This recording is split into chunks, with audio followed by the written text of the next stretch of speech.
Hey everyone, welcome to the Self-Awareness Journey podcast. I'm Melissa Albers. And I'm JJ Parker. This podcast is for seekers, seekers of happiness and joy, seekers of a centered approach to success in life, seekers of their true, authentic selves. Get ready for some real talk on everything from anxiety, emotions, and habits to love, compassion, and forgiveness. We know you'll be challenged and enlightened by this conversation. We're so glad you're here. Let's dive in. Okay. Why are you laughing? Because I'm already getting in trouble for talking too much and we haven't even started recording yet. Come on, this is a good topic. You know exactly. Like I said, hey, we have a list. It's going to be a list episode. We got 10 to get through. And you can't even start it. Hey, this is how we roll. We're in the underbelly. We're showing the underbelly of the Self-Awareness Journey podcast. I think it's just fine. Listen, this is since this is what we do. We have 10 ways to have a better conversation. Yes. And so this is a TED Talk. We could employ that during this conversation. We'll see. Actually, maybe you'll learn something, and then the next pod will actually be really good.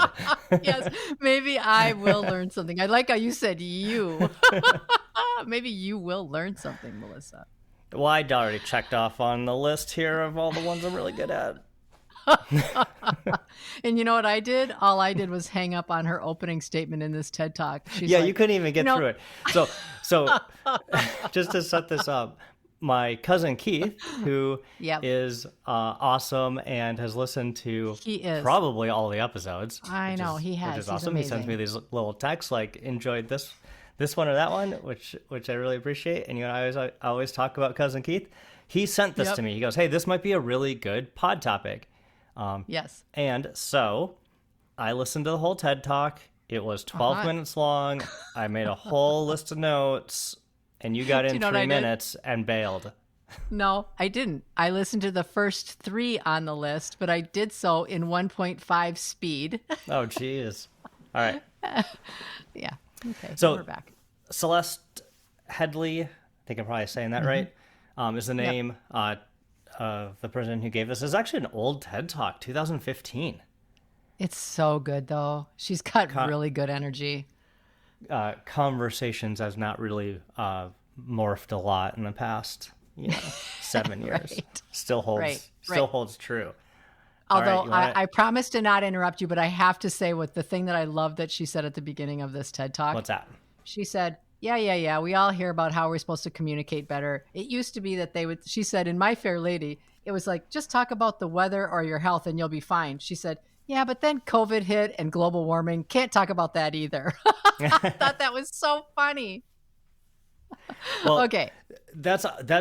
Before we totally dive in, always an interesting thing is like, I have friends that I can talk about whatever super deep topic, and we can, I always think it's really interesting that like, you don't have to like agree with somebody. So much of conversation is like, to be in a good conversation, you also have to agree with their worldview. Yeah. But you can have a great conversone with someone who you completely disagree with, as long as you can keep it cordial and like you're really trying to learn something.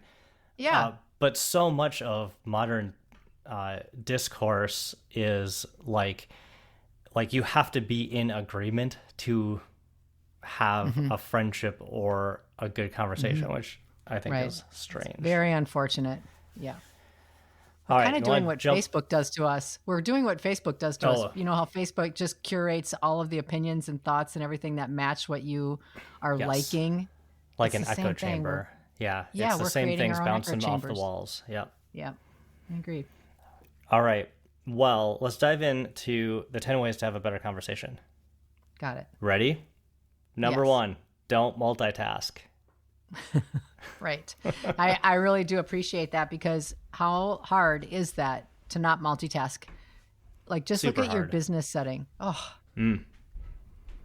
Yep. I have gotten in a place now where I'm on my coaching sessions. I turn every single screen off. I turn my phone upside down because it's just, otherwise it's very, it just gets, you want to multitask all day long. Oh yeah. How frustrating is it when you're having a conversation with somebody and you know that they're kind of doing something else? Oh, that's super frustrating. It makes you so mad or hurt or feel like you're worthless. Yeah. And you might not be able to like see it, or it might not be super blatant, but you can certainly sense it.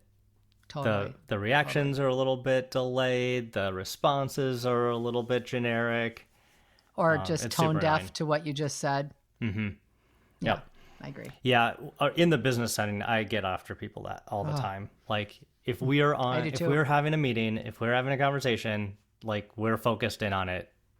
If not, then let's not meet. Yeah, right? Exactly. And I like what you said with on the personal side. If you're maybe like scrolling your news feed on your phone and you're trying to talk to somebody, like it just shows what is important in your life, and it's not that other person. Exactly. So that's right. Yeah. All right. So don't multitask. Second, don't pontificate. I loved that one. I loved that one. I got to tell you, so I've been doing a lot pontificate? Nope. I'm going to give you a really specific example. Okay. I've been doing a lot of 360s lately with a couple of big projects, okay? Like hundreds right now. And the number one area where you see this kind of thing occurring is giving feedback to other people. And talk about pontificate. People were writing statements like this.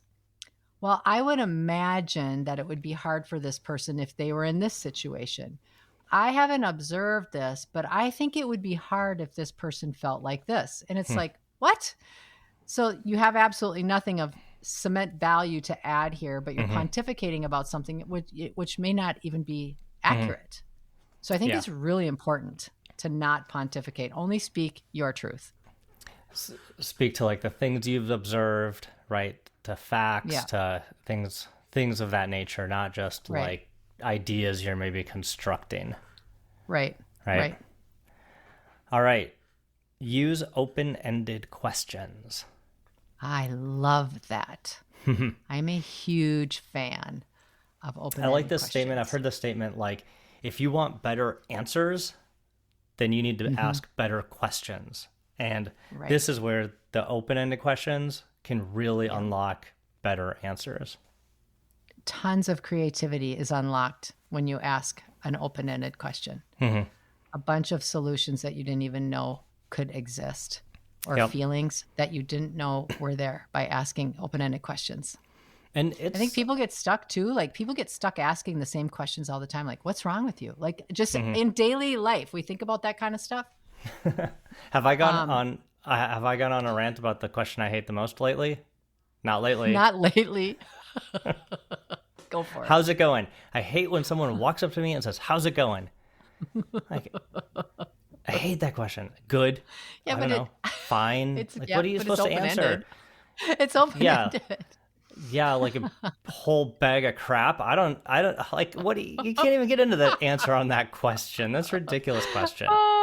Like one of my best friends from the UK, Fiona, I always laugh because I remember going to lunch with she and her husband when they were traveling here in America. And one of the people said, "Oh, how you doing?" Like the cashier said, "How you doing?" And Colin starts to legitimately answer. And we walked away and Fiona said, "Shut up, Colin. When someone asks you, they don't actually want to know."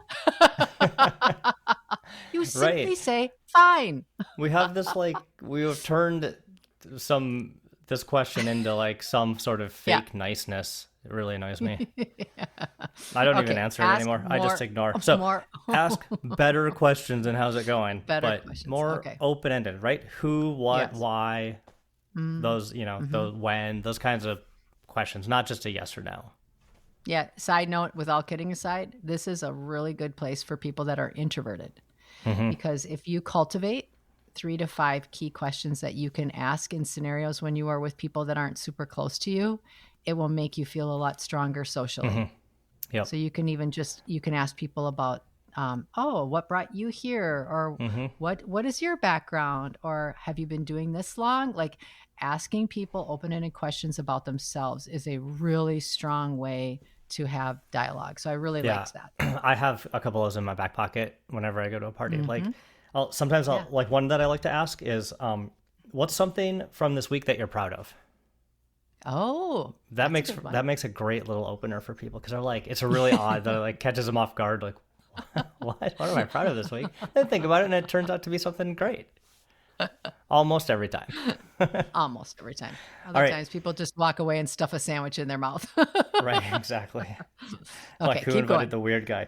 Next, go with the flow.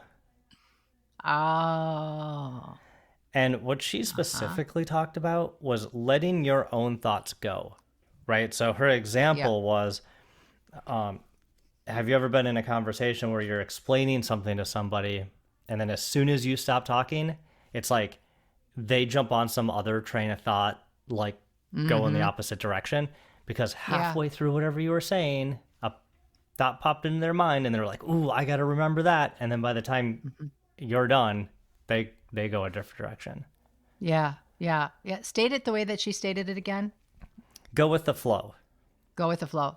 Yeah. Yep. The other thing that comes into this is judgment versus observation when you're having conversations with people. Like you're in a party or you're in a networking setting or you're someplace lunch or whatever.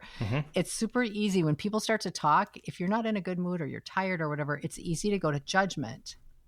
And rather than, God, here we go again. Like, why are they saying that? Like, what a weird shirt this person's wearing. Like our mind starts to wander. That's what people do. And I think that rather than doing that, specifically that staying open like that is great because it allows objectivity. It's like, be curious. Like, oh, that's an interesting thing to say. Yep. Oh, that's interesting. I wonder where that came from. Yeah, and staying, like, I agree with you. Staying, kind of back to the first don't multitask, but going with the flow also kind of means what you're saying is you're staying engaged and you're moving sort of with the conversation. You're not like pulling yourself out on the sideline. Neutral. Yeah, that neutrality keeps a lot of space open for dialogue. Yep. All right, next. If you don't know, say that you don't know. Oh, I love that. Don't you just wish people would do that all day, every day? Yes. Okay. Not in a lazy way. There's a lot of people that will No. say, I don't know, because they don't want to actually in the moment think about it. Yep. That's true. Which is like a lazy out. Yeah, that's annoying. With the I don't know. But there are some people that will just make up just crazy things to cover up the fact that they don't actually know something. Exactly. Yes, I agree. And I think too, this is part of that vulnerable piece, right? It's like it takes great courage to be vulnerable. Only the most courageous can be vulnerable and say, I don't really know, even if they're supposed to know. To just say, oh, I'm sorry, I don't know. Or what I always often do is I'll say, all right, I need to ask a dumb consultant question. Like if I'm trying to seek understanding, I'll kind of I'll throw myself on the under the bus, and just say, help me. Like, okay, I'm sorry, I have to ask this dumb question. I don't really know the answer to this. And I probably should, but I don't. That's a good one. That is a good one. And that kind of keeps the conversation rolling. If you can just admit that, and then you can probably learn something after. All right. Probably. Okay. Don't equate your experience with theirs. Oh, This one happens all the time. And I call this conversational hijacking. Yeah, it does feel that way, doesn't it? Because sometimes if you share something and you want to like keep exploring that for yourself, but someone else jumps in with like their experience or their version of that same story, you're like, wait, stop. I was trying to like work through this with you. Now you've just hijacked this and turned it into a conversation about you. Do you know what people that do this would say right now about that? They would say that they're just doing it so that you feel like they get you. Like it's a touch point. It's a commonality.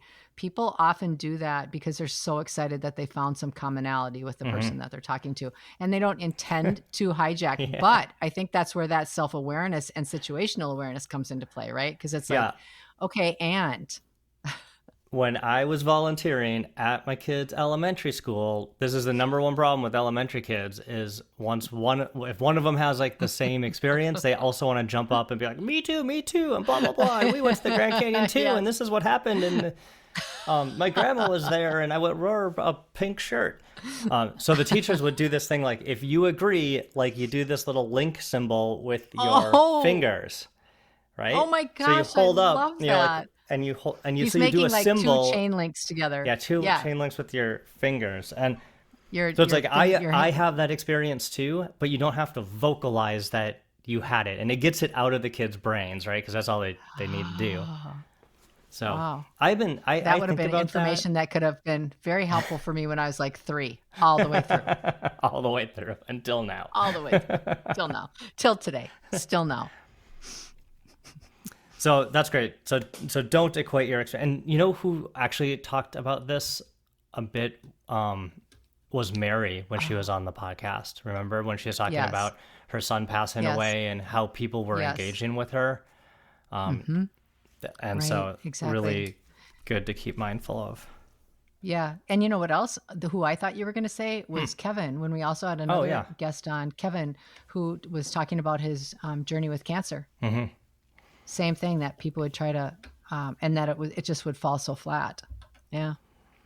Yeah. Don't equate the flat tire on your bike with cancer. Exactly. Or just, he was kind of explaining how people were trying to equate their tragedies to his life. Yes. Experience, and they just would not work out. He was so gentle and kind about that description too. All right. Next. Anyway. Try not to repeat yourself. Oh, that's a great one. And I wish more people would have an awareness about that. Yep. This one's hard. This one's interesting to watch because, everyone's a little forgetful, right? We forget every once in a while, and that's okay. And so we might do some repeat, but there are some folks that are on high repeat. Like the record is skipping. Always back. I think there's 2 reasons for that. I think on one side, it's ego, wanting to have your voice heard and wanting to claim the stage. But I also think it can also be in the opposite direction, where someone isn't confident about their own skill in describing or explaining something, and they just want to make sure that it's understood because it's important to them. Mm-hmm. But in any event, the outcome can be the same. Yeah, it's the other thing. It's like some people explain nearly the same thing in slightly a different way. And it's like, maybe they feel like they're not being heard, or they feel like you're not taking whatever they're saying with enough like weight or gravity or importance or something. So they just want to repeat it to have it have more impact, when it's probably the opposite. The more you repeat it, the less impact it actually has. Right. Well, because people start getting annoyed and then they check out emotionally. Yep. And mentally. Yep. All right. Ooh, we're already on number 8. Oh, we're cruising. I was giving you a hard time about getting your act together so you could get through a whole list. Like a list of 10 is big. Yeah, I know. We'll finish in like 6 minutes because I know. And I need to keep everybody happy. I'm going to have the whole thing done in like 6 minutes. Number 8, stay out of the weeds. Yes. Oh, I wish everybody would have that awareness. You know when it really shows up? It shows up in an argument. Yeah. If you want to have a good conversation that flows, stay out of the details. You will find that is where all of the problems sit, is in the weeds. And then what other people do to respond is then they go to the weeds. So you just keep going deeper and deeper and deeper. So if you want to keep on the flow, even if there's a problem or a disagreement, staying on a more neutral upper platform is much easier to keep the conversation rolling. Yep. So, what do you say to the folks that love all the details and they want to get into all of the little details of what happened or their day or a story about, because some people are just wired more naturally to want to get into the details. Yeah. You know what I say? Well, I do two things. One, if I'm coaching with a client that's super, super detailed and they're in a leadership environment that they're trying to communicate to less detailed people, I always say, imagine you're standing with an umbrella and it's open. Mm-hmm. When you come with all of the details, you're grabbing the umbrella handle in the middle. And all of the details that you're trying to add to the handle to bring it up and make a point at the top, it's never going to get to the top because the umbrella is open. They can't hear you. But if you're more global and you start at the top, everything will come down from that. So that's the visual that I use. In email, it happens a lot too. People that are really, really, really detailed and want to just go into the weeds over everything. No one reads those emails. No one reads 7-paragraph emails. Right. So I always say, okay, fine. If you got to get all your thoughts out, do it. But then at the top, bullet point, what are the one or two key pieces of this email? Yeah. But it is all in a way to support this idea of please stay out of the weeds, because you end up losing so much of your influence with the more detail that you keep going with. Yeah, if you feel like, especially the email is a great example. Is like there's like this little phrase TLDR, like I forget what it stands for, top level don't read or something like that. It's from like a forum. Yeah. If you post a lot I of remember forums. that. And it basically says, put a little summary of what this is at the top. And then if you want to get all the details out, write it after. Like it can still be in the same email or thread, but put like the bullet points on the top and then fill in all of the detail below so that your reader can just get the gist of it without going into all the detail. Yep. Exactly. But in a conversation, you can't really do that. you can't say like, "Hey, Melissa, I'm going to tell you the summary, so you listen to that, and then after that, I'm gonna talk at you for 45 minutes about the details." And you're just going to see the bottom of my shoes while I run away. So you go get a bowl of popcorn and sit right there while I talk at you. I used to tease my daughter because she's very, very detailed. And I used to tease her because she'd be like, "Oh my gosh, Mom, I'm reading this really good book right now." Okay, so the introduction. So there's this little White House and it has this window and the window has it. And I'll be like, "Oh God, how many chapters is this book?" You're like, it would have been faster to read the book. Exactly. We still joke about that because she could not pull out of the detail no matter what.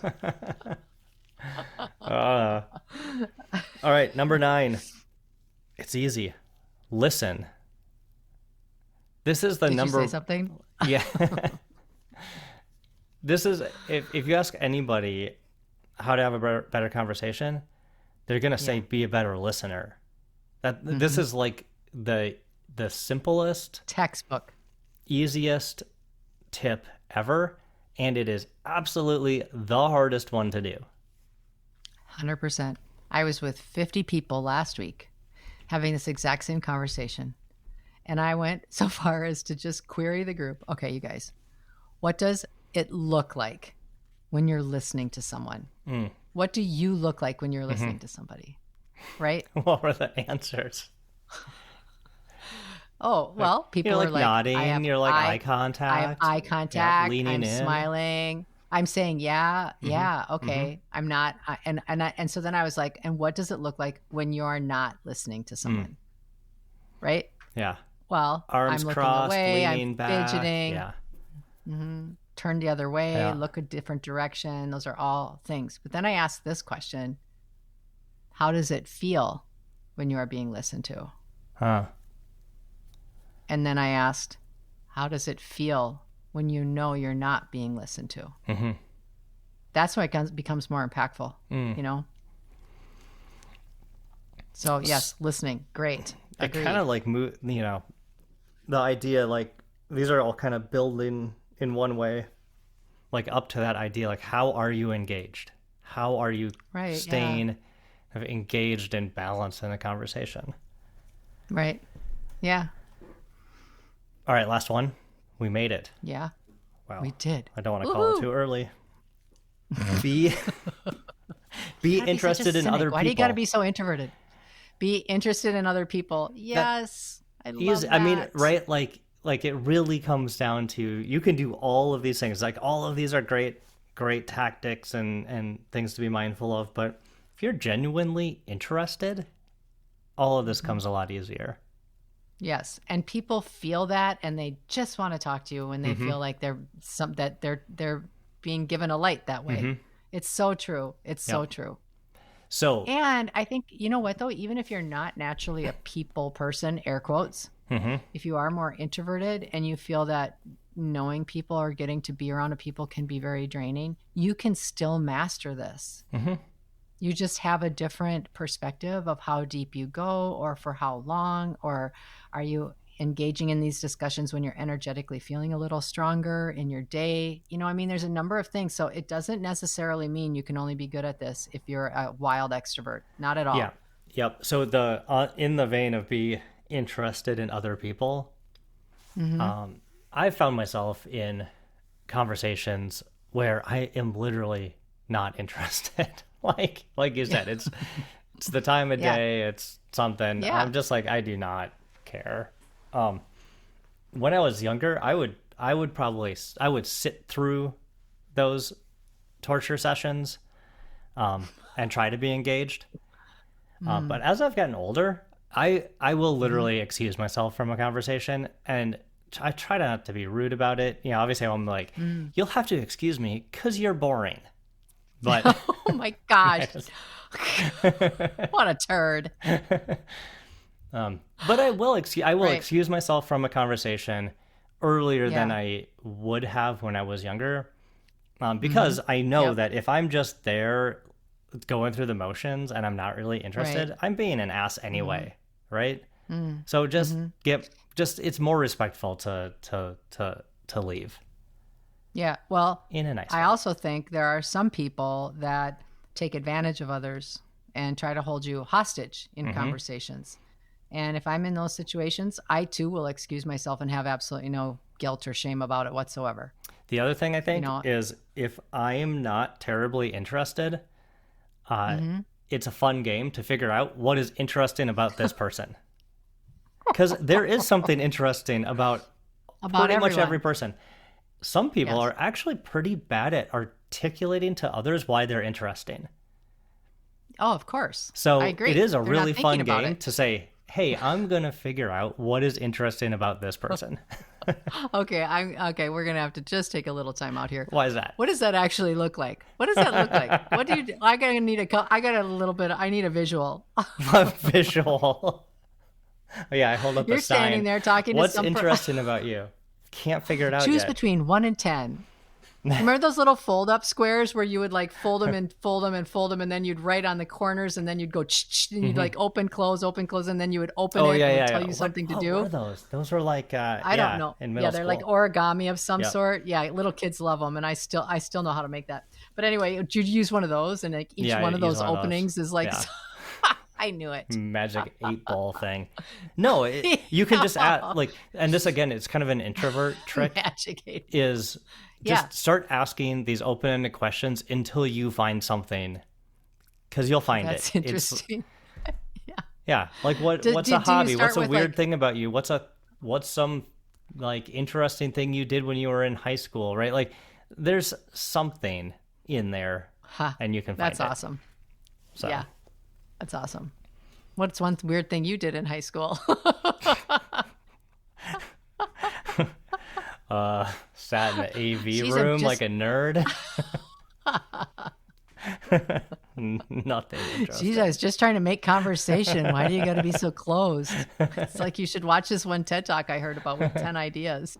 All right. Well, thanks everybody for putting up with us being a bunch of squirrels today.